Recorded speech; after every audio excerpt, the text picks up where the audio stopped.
नाज़रीन अस्सलाम वालेकुम।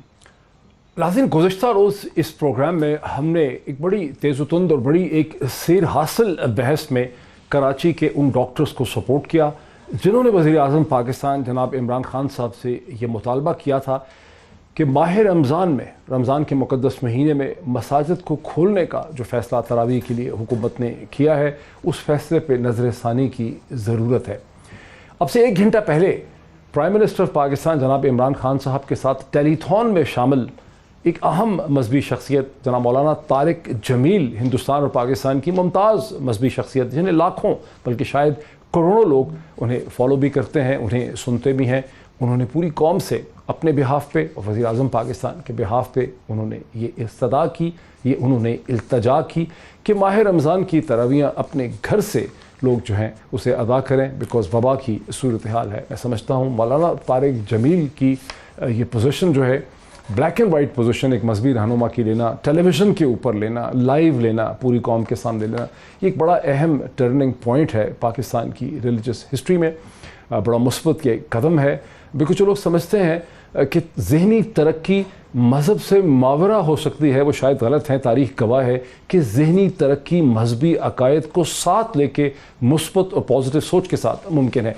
यही आज स्टार्टिंग पॉइंट होगा मेरी डिस्कशन का। मुझे कराची से professor of pulmonology, Indus hospital Karachi के प्रोफेसर ऑफ पल्मोनोलॉजी यानी फेफड़ों के, लंग्स के जो माहिर हैं, प्रोफेसर डॉक्टर सुहेल अख्तर साहब, वो मुझे कराची से वाया लिंक ज्वाइन कर पाएंगे। मुझे ज्वाइन करेंगे डॉक्टर शहबाज गिल, रहनुमा है तहरीक इंसाफ के, मुझे लिंक के ज़रिए ज्वाइन कर सकेंगे। डॉक्टर फ़ारूक सलीम साहब माहिर माशियात हैं, कमेंट करते हैं, कॉलमिस्ट हैं, पॉलिटिकल और इकनॉमिक कमेंट करते हैं, मुझे वाया वीडियो लिंक ज्वाइन कर सकेंगे। और मुझे पाकिस्तान की मुमताज़ जर्नलिस्ट मज़हर अब्बास साहब और कॉलमिस्ट जो हैं वो मुझे फ़ोन लाइन से ज्वाइन करेंगे। So very warm welcome to all my guest once again. अगर मैं आगाज़ कर सकूँ प्रोफेसर डॉक्टर सुहेल अख्तर से। प्रोफेसर साहब अस्सलाम वालेकुम, वार्म वेलकम, बहुत शुक्रिया आपके ज्वाइन करने का। वालेकुम अस्सलाम व रहमतुल्लाह। प्रोफेसर साहब, शायद गालिबन कल जो प्रेस कॉन्फ्रेंस थी, प्रेस ब्रीफिंग थी डॉक्टर्स की प्रेस क्लब कराची से, शायद आप भी वहाँ पे मौजूद थे। अब से 1 घंटा पहले मौलाना तारिक जमील ने प्राइम मिनिस्टर के टेलीफोन में पूरी कौम से जो इस्तदा की है, आप समझते हैं ये काफ़ी है या मज़ीद प्राइम मिनिस्टर को अपने फ़ैसले को बाकायदा रिव्यू करने की ज़रूरत है? मैंने मौलाना तारिक जमील की दुआ का सिर्फ कुछ हिस्सा देख पाया था मैं, लेकिन दुआओं की तो यकीनन अशद ज़रूरत है। ये वबा या बला अल्लाह ताला दुआ की बात नहीं, उन्होंने लोगों से कहा कि घर से तरावियां पढ़ें, मस्जिद न जाएं, उनका पैगाम ये था। नो मौलाना तारिक का जमील ने कौम से ये रिक्वेस्ट की, उन्होंने इल्तजा की प्राइम मिनिस्टर के बिहाफ पे कि लोग अपने घर से तरावी पढ़ें, मस्जिद न जाएं, ये उन्होंने कहा। इस चीज़ की तरफ मैं रेफर कर रहा हूँ।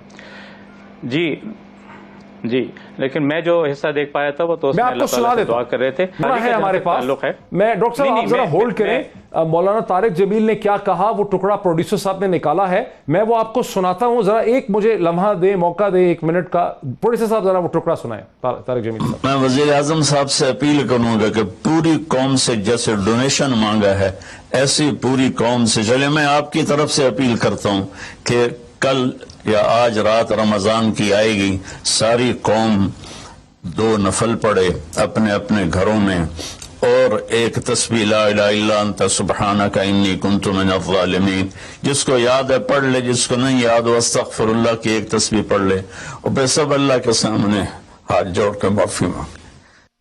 जी डॉक्टर साहब, अब आपने सुना कि उन्होंने क्या कहा।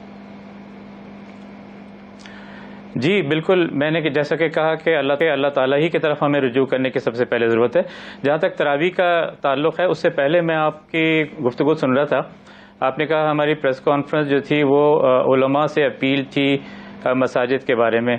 मैं ये वाज़ेह कर दूँ, ये एक्चुअली गवर्नमेंट की और तरफ और आवाम की तरफ और सिविक सोसाइटी की तरफ, सिविल सोसाइटी की तरफ अपील थी कि हम सब मिलकर इसके फैलने को रोकें, जो कि सबसे मुअस्सर तरीक़ा घरों में रहने का और बाहमी मेल जोल के तरीक़ों को मिनिमाइज़ करने का है।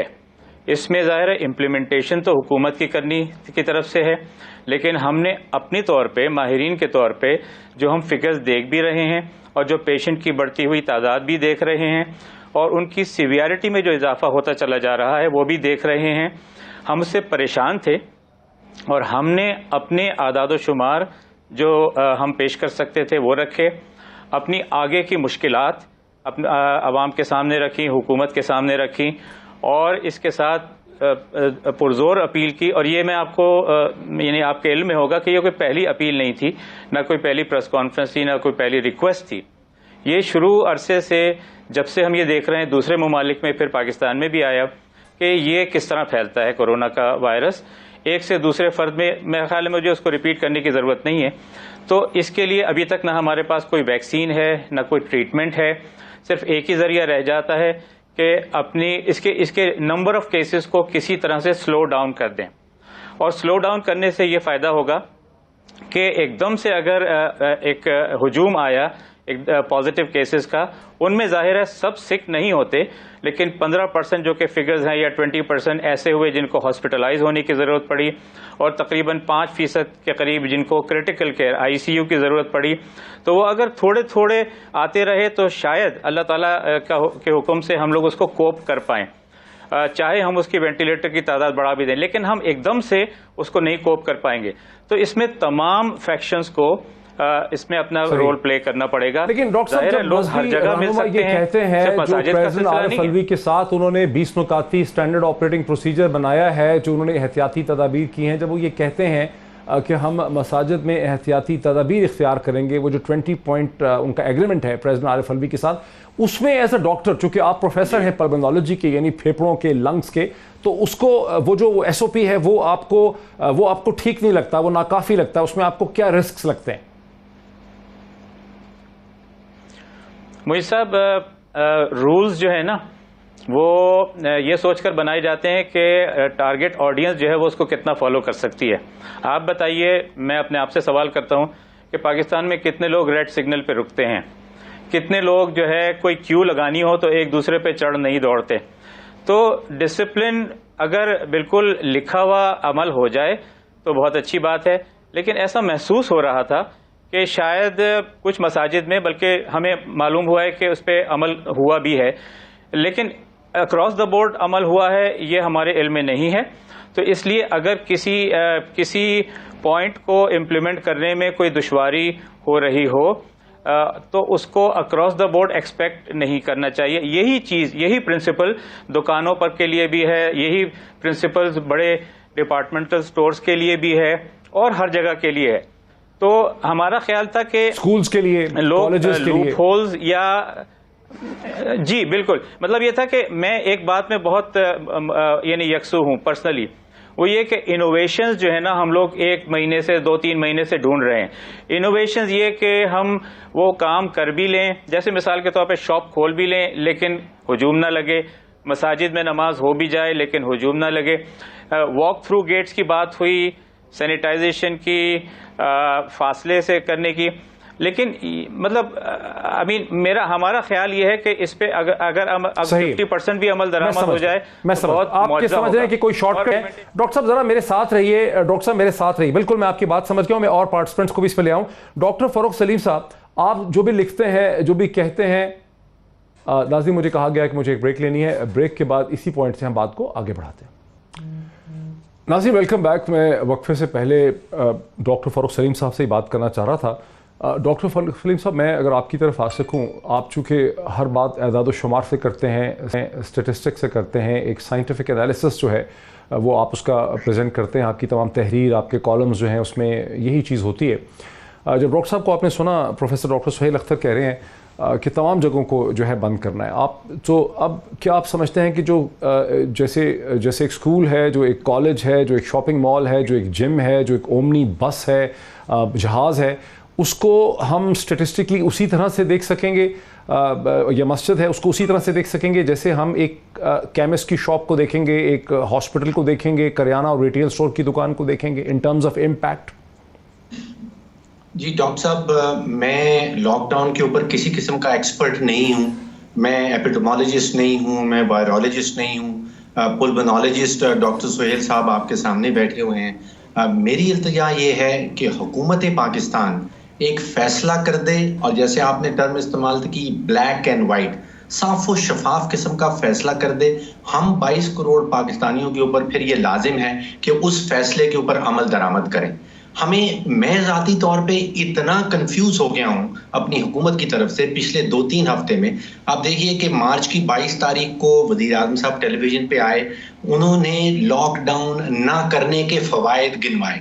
ये 3:30 मुझे याद है उनकी तकरीर आई। उसके 20 मिनट के अंदर अंदर सिंध हुकूमत ने एक नोटिफिकेशन जारी कर दिया कि वो लॉकडाउन की तरफ जा रहे हैं, मुकम्मल लॉकडाउन की तरफ जा रहे हैं। शाम के वक्त बलूचिस्तान हुकूमत ने बताया कि उन्होंने फौज को तलब कर लिया है, फिर पंजाब ने फौज को तलब कर लिया। उसके एक हफ्ते के बाद वज़ीर आज़म साहब दोबारा टेलीविजन पे आए, फिर उन्होंने कहा कि जुज़वी लॉकडाउन को 14 दिन के लिए एक्सटेंड किया जा रहा है। अब मैं घंटा भर सोचता रहा, कंफ्यूज रहा कि ये जुज़वी लॉकडाउन का क्या मतलब होगा। तो एक तो मेरा कहना यह है कि 4 वज़ीर आला हैं, एक हमारे वज़ीर आज़म साहब हैं, गिलगित बल्तिस्तान की हुकूमत है, AJK की हुकूमत है, एक इसमें फौजी नुमाइंदा जमा कर लीजिए तो 8 लोग बन जाते हैं। तो ये 8 हजरात जो हैं ये कमरे में बैठ के सर जोड़ के हमें एक फैसला सुना दें, ब्लैक एंड व्हाइट फैसला सुना दें। ये कंफ्यूजिंग वाला मामला जो है कि स्मार्ट लॉकडाउन आ रहा है, ये जुज़वी लॉकडाउन आ रहा है। हुकूमत का भी मौक़िफ़ ले लें डॉक्टर साहब, हुकूमत का भी मौक़िफ़ ले लें, चूँकि हमारे साथ हैं डॉक्टर शहबाज गिल साहब जो स्पोक्समैन भी हैं तहरीक इंसाफ की तरफ से, हुकूमत की तरफ से। डॉक्टर शहबाज गिल साहब जो कह रहे हैं जनाब डॉक्टर फ़ारूक सलीम साहब के, ये 8 जो सेंटर ऑफ अथॉरिटी हैं, ये डिसीजन मेकिंग है, ये एक ही दफ़ा क्यों फैसला नहीं कर लेते? बिस्मिल्लाहिर्रहमानिर्रहीम। मोहित, देखिए, ये पहली बात तो ये है, हमें ये समझना पड़ेगा कि ये ब्लैक एंड वाइट नहीं है, ये कोई इकोनॉमिक्स की या मैथमेटिक्स की इक्वेशन नहीं है। ये एक सोशल इशू है, सोशल डायलेमा है हमारे सामने, जिसमें एक तरफ लोगों की जान और ज़िंदगी है, दूसरी तरफ लोगों का ज़रिया माश है, तीसरी तरफ गरीब आदमी जो भूख के साथ मर सकता है वो है, तीसरी तरफ आप जैसे मेरे जैसे लोग हैं जिनके घर में खाना भी है और घर में एम्पल जगह भी है, जिनको बहुत लॉजिकल लगता है कि सख्त तरीन लॉकडाउन होना चाहिए क्योंकि हमारी एक नेचुरल बायस है, because we afford that argument is good for us, because हमें वो ठीक लगता है क्योंकि हमारे लिए वो बिल्कुल ठीक है। और एक दूसरा शख्स है जिसके पास एक ही दिन का खाना है और अगले दिन का खाना नहीं है, और अगर आपने इंडस्ट्री बंद कर दी, उसके पास अब पैसा नहीं है, उसे नहीं पता अगले दिन की रोटी वो कहाँ से लाए, उसके बुरे हाल है, तो उसके लिए बिल्कुल काबिल कबूल नहीं। एक तीसरा इसमें, क्योंकि इन्होंने 8 गिनवाए, एक और सेगमेंट ऑफ सोसाइटी है जो समझती है कि आइन उनके मज़हब की आज़ादी उनका बेसिक राइट है, और आइन के मज़हब की आज़ादी के जो आइन उनको एक इख्तियार देता है कि वो अपनी मजहबी इबादत कर सकते हैं, वो तैयार नहीं है कि आप मस्जिदों को ताले लगाएं। अब अगर आप ज़बरदस्ती मस्जिदों को ताले लगाएंगे तो वो अपने मज़हब को डिफेंड करने के लिए खड़े होंगे वहाँ पर, फिर आप मारधाड़ करेंगे, तो हर सूरत आपने उनको एतमाद में लेके, तो डॉक्टर साहब जो फरमा रहे हैं कि ये कंफ्यूज है, तो ये आप उनसे नेगोशिएट करेंगे ना? हाँ, इकोनॉमिक्स या मैथमेटिक्स की हुकूमत उनसे नेगोशिएट करेगी ना, हुकूमत उनको समझाएगी ना, हुकूमत डॉक्टर्स को सामने बिठाएगी ना, साइंसदान को बिठाएगी। मतलब तो ये है कि हुकूमत फिर किस चीज़ की है अगर सब आज़ाद है? जी मैं बता रहा हूँ, मैं बता रहा हूँ।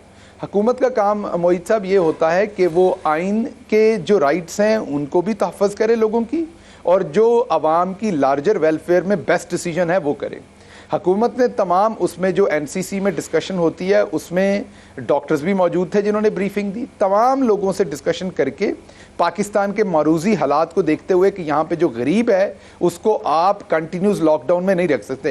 एहतियात का आलम मैं बता देता हूँ। पहली बात तो आपको पता है कि मैं ख़ुद मेरा दरसो तदरीस से ताल्लुक़ है, तो उस हिसाब से मैं डॉक्टर्स की बहुत इज़्ज़त करता हूँ, और इस टाइम तो डॉक्टर्स की और भी इज़्ज़त करना हम पे इसलिए फ़र्ज़ है कि वो फ्रंट लाइन के ऊपर अपनी जान को भी सामने ना रखते हुए अपने ये फ़राइज़ अंजाम दे रहे हैं, तो इसलिए डॉक्टर्स की इज़्ज़त हम सब ने करनी। हैविंग सेड दैट, मैं ये बात क्लियर कर दूं कि कल की प्रेस कॉन्फ्रेंस देख लें डॉक्टर्स की और आज की प्रेस कॉन्फ्रेंस देख लें।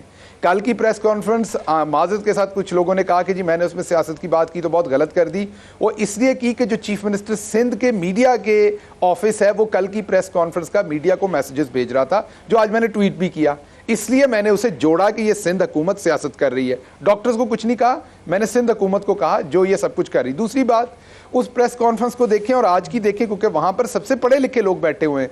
मजहब में तो चले हम इस टाइम स्टीरियोटाइप कर रहे हैं ना कि मजहब में हम शायद आप ना कह रहे हो, लेकिन बहुत सारे लोग 2-3 इशू खोल दिए, कहने की कोशिश करते हैं कि उन्हें कोई परवाह नहीं, उन्हें कोई परवाह नहीं। एक मिनट बात कर लीजिए, बात कंप्लीट कर लीजिए। आपने 2-3 इशू खोल दिए। मैं कल की प्रेस कॉन्फ्रेंस देखिए आपने 2-3 इशू खोल दिए। मैं जाना चाह रहा था मजहर अब्बास की तरफ, लेकिन आखिरी जुमला आप जाइए, लेकिन आखिरी जुमला आप कल की प्रेस कॉन्फ्रेंस देखिए और आज की देखिए, क्या लोगों के दरमियान 6 फीट का फासला था?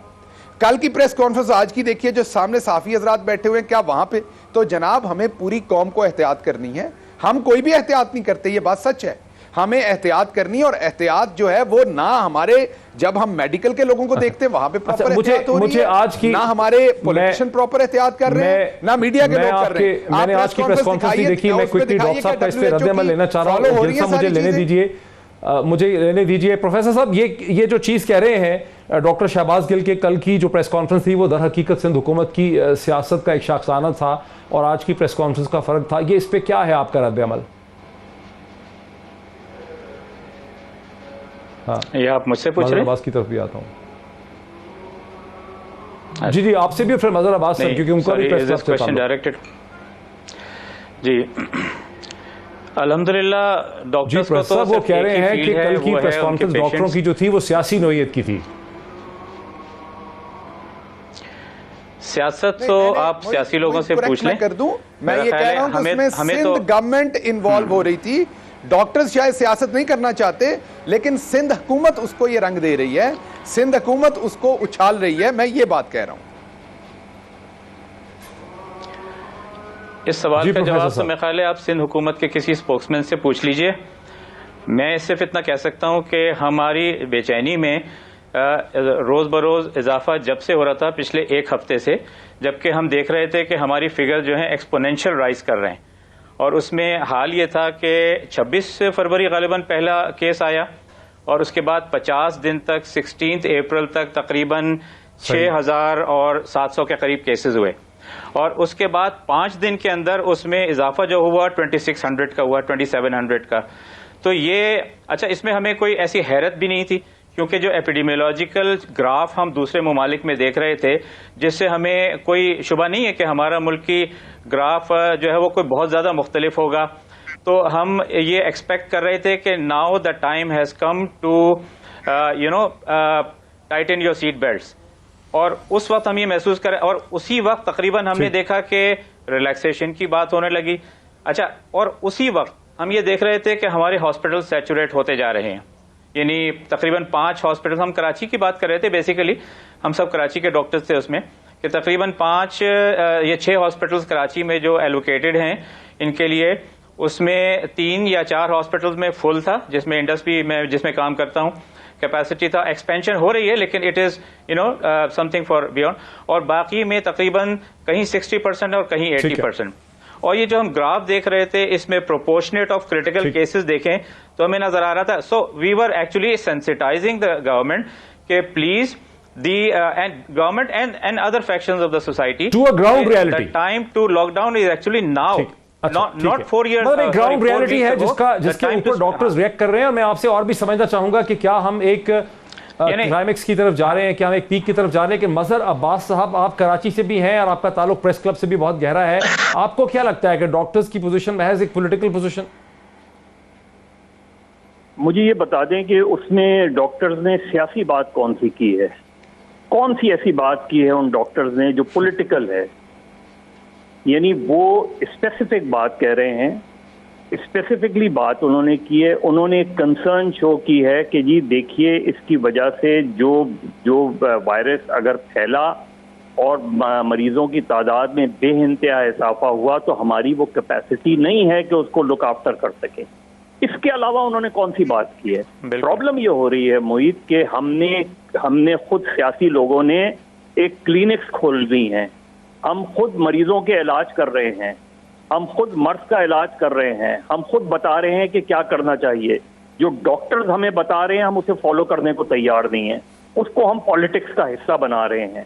अभी बेरोजगारी की बात हुई, बिल्कुल ठीक है कि भूख की सूरत हाल बहुत खराब होगी, बेरोजगारी की सूरत हाल। मुझे बताएं कि क्या हुकूमत, वफाकी हो या सूबाई हुकूमतें, उन मजदूरों को कोई कानूनी तहफ़्फ़ुज़ देने जा रही हैं जिनकी जो बेरोजगार होंगे, जो बड़ी तादाद में फैक्ट्री से निकाले जाएंगे? कोई कानूनी तहफ़्फ़ुज़ दिया जा रहा है क्या? इस मुल्क से कभी भी कानून के मुताबिक बरखिलाफ क्या इस मुल्क से कॉन्ट्रैक्चुअल सिस्टम खत्म करने की बात कर रही है कोई हुकूमत? प्रॉब्लम ये हो रही है कि हमने लॉकडाउन बमुकाबला बेरोजगारी बना दिया है, हमने लॉकडाउन बमुकाबला वायरस बना दिया है। प्रॉब्लम यह है कि जहां कोई सोल्यूशन नहीं हो, किसी कोई मेडिसिन अवेलेबल नहीं हो, वहां प्रॉब्लम यही आ रही है कि इस वबा को रोके कैसे। लेकिन मजहर हुकूमत स्मार्ट लॉकडाउन करना चाह रही है ना। हुकूमत को एहसास है कि पूरा 2 महीने आप सारा रिटेल का सेक्टर, दुकानें, इंडस्ट्री, एक्सपोर्ट, ट्रकिंग, ट्रांसपोर्ट बंद नहीं रख सकते।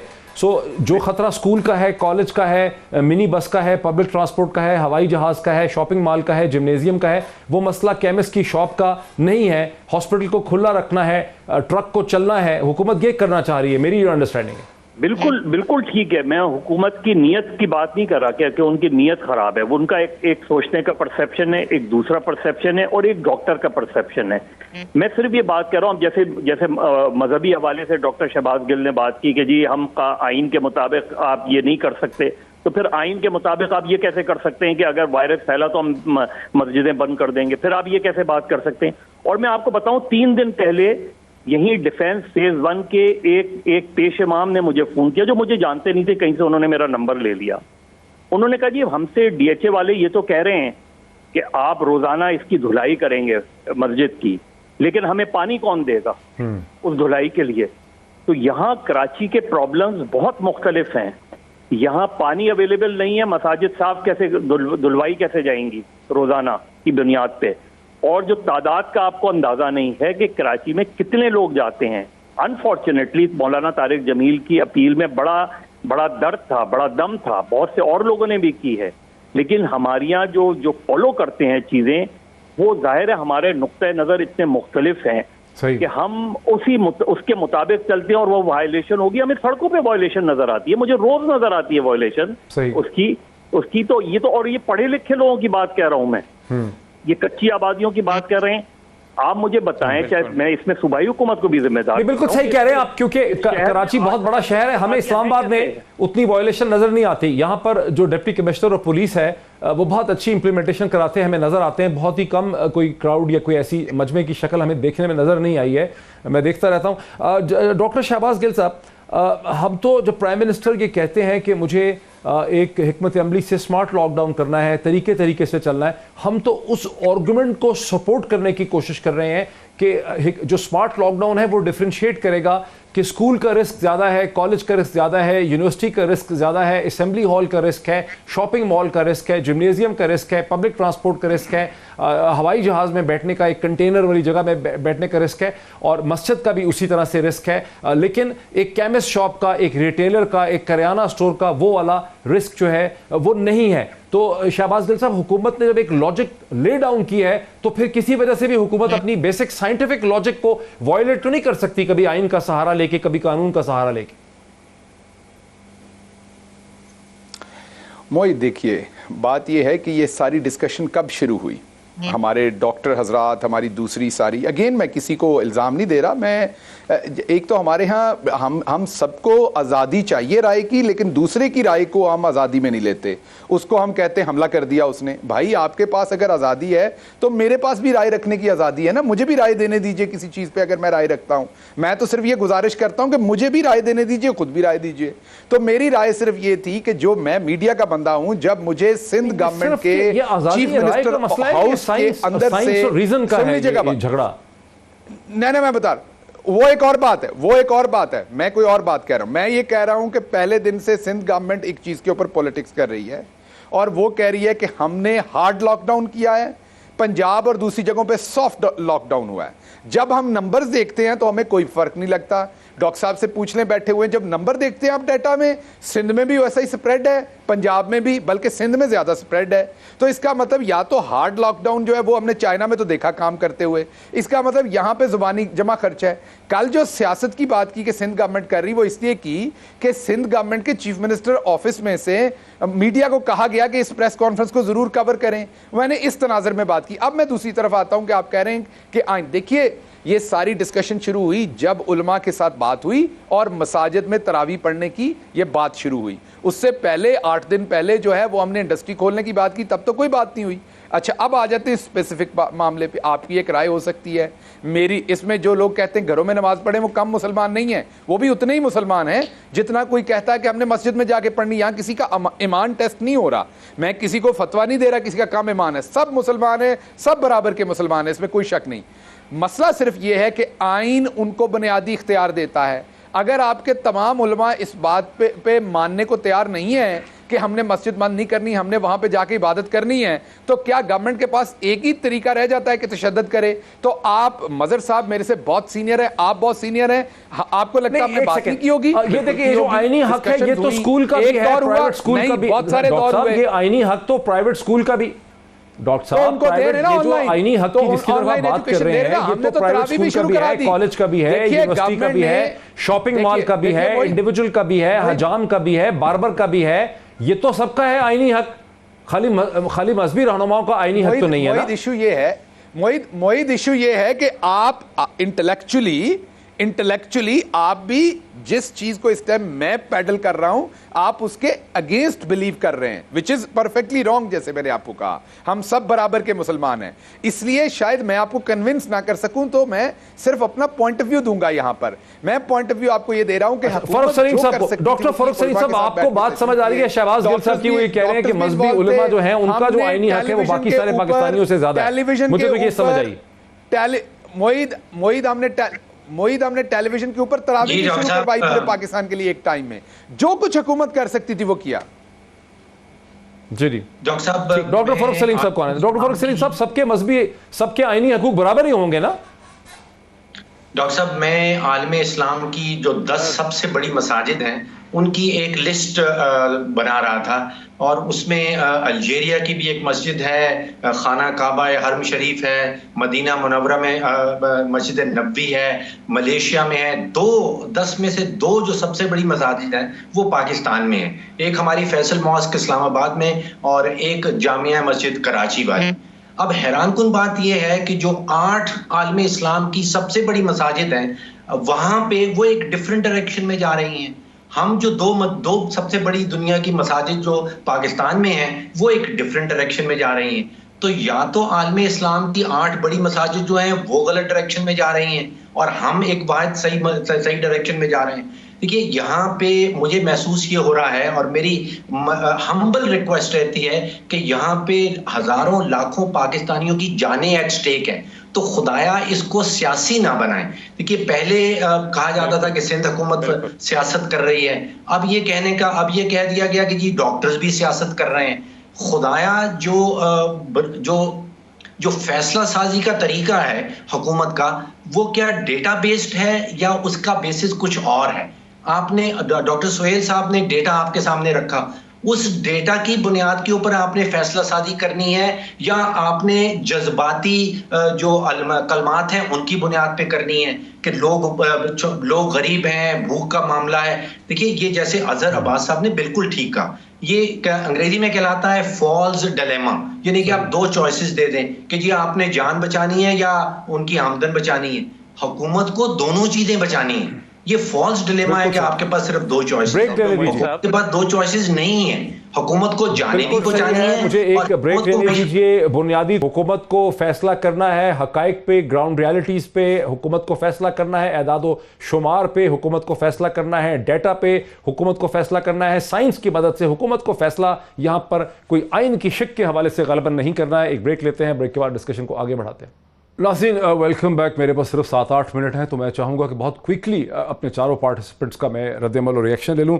डॉक्टर शहबाज गिल साहब, आपकी तरफ आता हूँ। आपने पिछली डिस्कशन सुनी, क्या वज़ीर आज़म अपने फैसले को रिव्यू करेंगे? और जैसा आपने बाकी पार्टिसिपेंट्स को सुना, क्या ये हुकूमत जो है इमरान खान साहब की, वो डाटा की बेसिस पे, साइंस की बेसिस पे, मेडिकल एडवाइस की बेसिस पे एक लॉजिकल फैसला करेगी, या वो अपने आप को छुपाएगी आइन और कानून के पीछे? मोईद, एक तो ये बहुत बड़ी गलतफहमी है कि जो डिसीजंस हुए हैं वो डाटा की बेस पे नहीं हुए, साइंटिफिकली नहीं हुए। आज भी प्राइम मिनिस्टर साहब ने ये एक्सप्लेन किया कि तमाम डिसीजन मेकिंग में जो डॉक्टर्स हैं, एक्सपर्ट्स हैं, उनकी राय ली गई, फिर ग्राउंड रियलिटीज़ देखी गई। अपने मुल्क की अभी कहा गया कि क्या हुकूमत क्या कोई डाटा, ये जज्बाती बातें डाटा, तो क्या लोगों के भूखा मरने की बातें जज्बाती हैं? ये डाटा नहीं है। मेरे बहुत मोहतरम है, सीनियर है, मजहर साहब कह रहे थे मेरे सवाल का तो जवाब भी नहीं देते डॉक्टर साहब, इसका कोई डाटा मौजूद नहीं है। तो क्या हमें नहीं पता, क्या हमें नहीं पता कि लोग गरीब हैं और बहुत सारे लोग 4 लाख मसाजिद में अगर तो ये रियलिटी है। पहली बात ये जी, पहली बात डॉक्टर साहब, अगर 4 लाख मसाजिद में 100 लोग जाएंगे तो 4 करोड़ लोग घर से बाहर जाएंगे, अगर 50 लोग जाएंगे तो 2 करोड़ लोग जाएंगे। पहली बात तो ये है, पहली बात ये है मोईद, पहली बात आपको सिर्फ इतनी है कि हुकूमत ने तमाम जो डिसीजंस किए हैं वो सारों को कंसेंसस में लेके, सबसे बात करके, डाटा को सामने रख के, एक्सपर्ट्स का ओपिनियन रख के सारे के सारे डिसीजन लिए। दूसरी बात बार बार पाकिस्तान की मीडिया में कही जाती है कि जी सऊदी अरेबिया में बंद कर दी गई मस्जिदें। सऊदी अरेबिया के हालात और हैं। सऊदी अरेबिया में ना डॉक्टर मोईद ने बैठे होना था इस टाइम टेलीविजन पे, ना किसी ने डिस्कशन कर रहे होना था, ना आपने मुझसे ये सवाल पूछ पा रहे होना था। तो अगर तो आपको वो निजाम चाहिए तो फिर वो निजाम नाफिज कर लें मुल्क में। पाकिस्तान का जो आइन है वो लोगों को फंडामेंटल राइट देता है, मुझे आइन के तहत लोगों की तरफ चले दें, उसी आइन में जो हमें पावर है उस पे कर रहे हैं। जंगल का कानून नहीं है वो, जो हमारे पास कैपेसिटी उसमें उलमा से मशावरत करके हमने उनको भी देखा, हमने ये भी देखना कि हमारा मजदूर ना भूखा मर जाए। तो सारी चीजें देख के हमने ग्राउंड रियलिटीज पे डिसीजन लिए। मजहर अब्बास साहब, ठीक है, किसी की ठीक है डॉक्टर साहब, नहीं कर रहा, मजहर अब्बास किसी को अटैक नहीं कर रहा। मजहर अब्बास साहब, बुनियादी तौर पे पाकिस्तान का निज़ाम हुकूमत कमजोर है, पाकिस्तान का निज़ाम हुकूमत कमज़ोर है, गवर्नेंस मॉडल कमज़ोर है। यहाँ पर इसे कहते हैं उस तरह से लॉजिकल और रैशनल डिसीजन मेकिंग हो ही नहीं सकती जैसी कि सऊदी अरब में होती है, दुबई में हो रही है, अबू धाबी में होती है, तुर्की में हो रही है, मलेशिया में हो रही है, इंडोनेशिया में हो रही है, जैसी चीन में हुई है। देखिए, पहली चीज तो ये कि डॉक्टर शहबाज गिल साहब, इस पर ये किसी और वक्त बहस कर लीजिएगा, इस सारे मामले पे जो आप बात कह रहे हैं। रियासत की बुनियादी जिम्मेदारी क्या होती है? हर शहरी का जान और माल का तहफ़्फ़ुज़, ये बुनियादी रियासत की जिम्मेदारी है। एग्जैक्टली। अब इसके नतीजे में खुदा न खास्ता ये वायरस मैसिव अंदाज में स्प्रेड होता है, लोगों की हलाकतें होती हैं, तो क्या रियासत अपने आप को जिम्मेदार करार देगी अपने फैसलों का?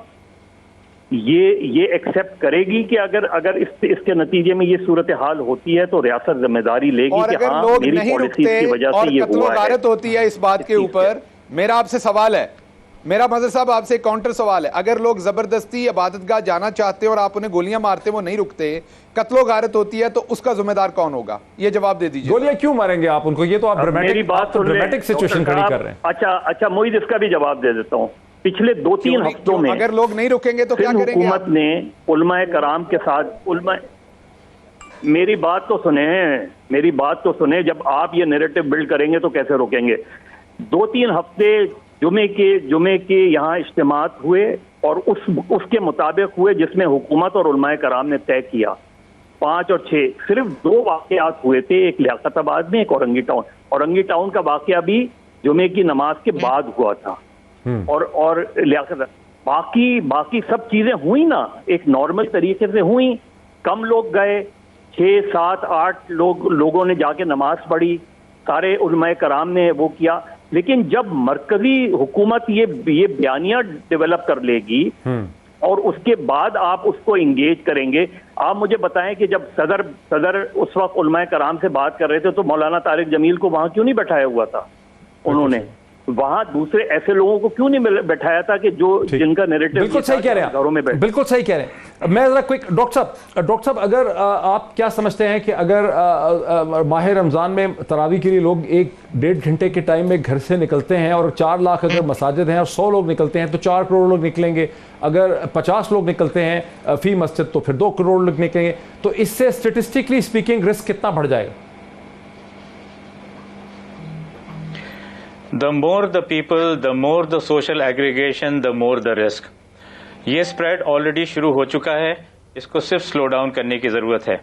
रमज़ान एक ऐसा महीना आ रहा है कि जिसमें हर आदमी की रिलीजियस हो या कम रिलीजियस हो, उसकी मसाजिद की तरफ, इबादत की तरफ खुद ही रुझान बढ़ जाता है।